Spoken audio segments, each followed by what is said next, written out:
السلام کی ایک حدیث پاک سنیے گا۔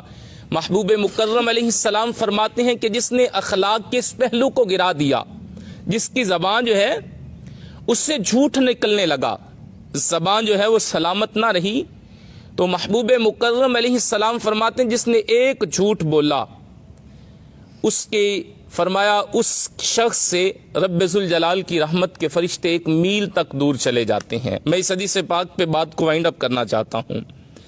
جس شخص نے ایک جھوٹ بولا، رب کی رحمت کے فرشتے اس سے ایک میل دور چلے جاتے ہیں۔ حدیث پاک کو ذرا تھوڑی سی توجہ سے سمجھیے گا۔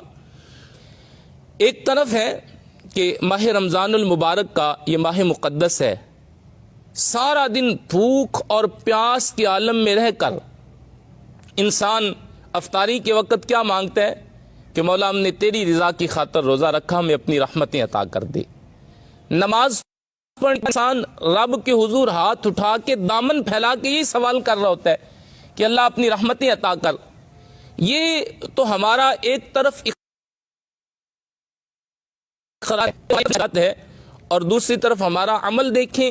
محبوب مکرم علیہ السلام فرماتے ہیں جس کی زبان سے ایک جھوٹ نکلا، اس جھوٹ کی وجہ سے منہ سے ایک بو پیدا ہوتی ہے، جس بو کی وجہ سے رب کی رحمت کے فرشتے انسان سے دور چلے جاتے ہیں۔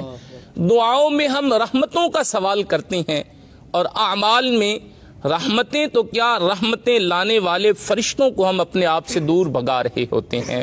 یہ ایک ایسا ٹاپک ہے، ایسا عنوان ہے کہ جس کے بارے میں میں اگر مختصراً لفظوں میں یوں عرض کروں، حضرت لقمان حکیم کے شاگرد نے جب آپ نے اپنے شاگرد کو بھیجا تھا کہ جاؤ پھٹے سے، قصاب کے پھٹے سے گوشت کا ایک اعلیٰ پیس لے کے آؤ، تو اس نے ذبح خرید کے اپنے استاذ مکرم کے سامنے پیش کیا۔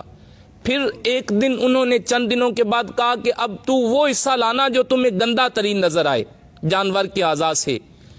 شاگرد قصاب کے پھٹے پہ پہنچا تو اس نے پھر دوسری مرتبہ بھی ذبح خریدی اور استاذ کے سامنے پیش کر دی۔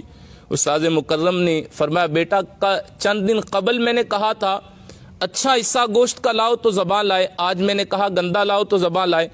تو شاگرد عرض کرنے لگے حضور میں نے بڑا تفکر کیا، میں نے بڑا سوچا، مجھے اگر اعضاء میں کوئی اچھا عضو لگا تو وہ بھی ذبح لگی، اور پھر سوچا کہ گندا کون سا خریدوں، تو پھر مجھے یہی سوچ آئی کہ اگر زبان انسان کی بگڑ جائے، زبان بگڑ جائے تو یہ پورے کے پورے معاشرے کو بگاڑ کے رکھ دیتی ہے، اور اگر زبان سدھر جائے تو اس سے اچھا کوئی نہیں ہے، اور زبان بگڑ جائے، جس بندے کی زبان بگڑ گئی اس بندے سے معاشرے میں پھر برا بندہ بھی نظر کوئی نہیں آتا۔ گویا کہ زبان انسان کے اعضاء میں وہ عضو ہے کہ جو تمام اعضاء کی سردار ہے۔